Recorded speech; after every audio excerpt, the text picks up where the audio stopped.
Yeah, the offseason for players, working out, having fun. For front offices and baseball executives, it's getting down to doing some business. And for the LA Dodgers, there is some business to do, I guess, starting on the left side of the infield, where there are some potential vacancies depending on what happens with Justin and Trey Turner.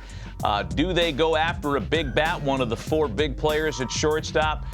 Everybody could use starting pitching help, and we saw that kind of exposed for the Dodgers. Walker Buehler hurt. Rotation didn't line up right. They couldn't get past the Padres. And then figuring out, sorting through an outfield, it does have some options. How do you prioritize these needs for the Dodgers? Well, pitching, they seem to always figure stuff out because that's who they are. They're deep in that category. But the left side of the infield is strange to me. And when I sit there and I think about the Dodgers, they won more games than anybody else in baseball last year, right? Mm-hmm. This doesn't look like a team the way you go into the offseason or whatever. You almost think that if there's 26 men on the roster, they got 24 that are already locked up.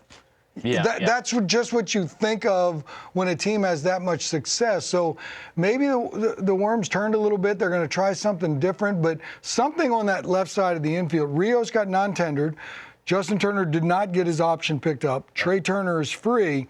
Now, that's not to exclude them from signing anybody in that regard, but I'm at a little bit of a loss when you look at this club. There's a lot of what are they going to do?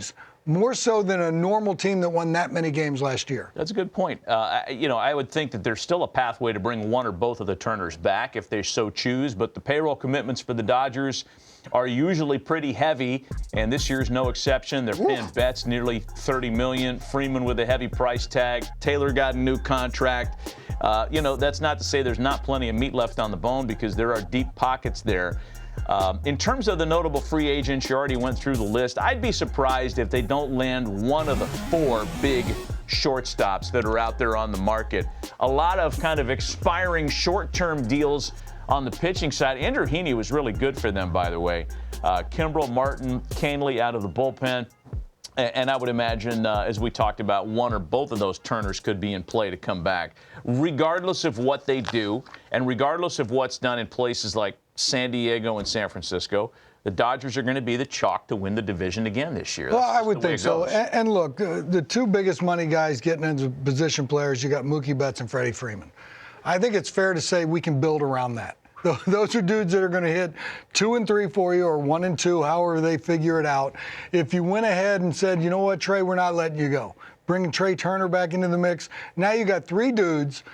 Offensively and defensively, probably there's 29 other teams who would say, you know what, we'd trade you our 3 guys for those 3 guys and bring them back. So, yeah, they are probably going into spring training where we're going to sit out here, who wins the division out there in the NL West, and we're all going to say the Dodgers are, because they're going to put some things back together. But I'm still a little bit kind of perplexed that you're sitting there winning that many games, and they have a lot of what ifs right now. Like, what are they going to do? What are they going to do? We got through this entire discussion without even mentioning the scintillating possibility that Aaron Judge lands out there, because there's been a lot of traction connecting him with the Giants as a wooing party.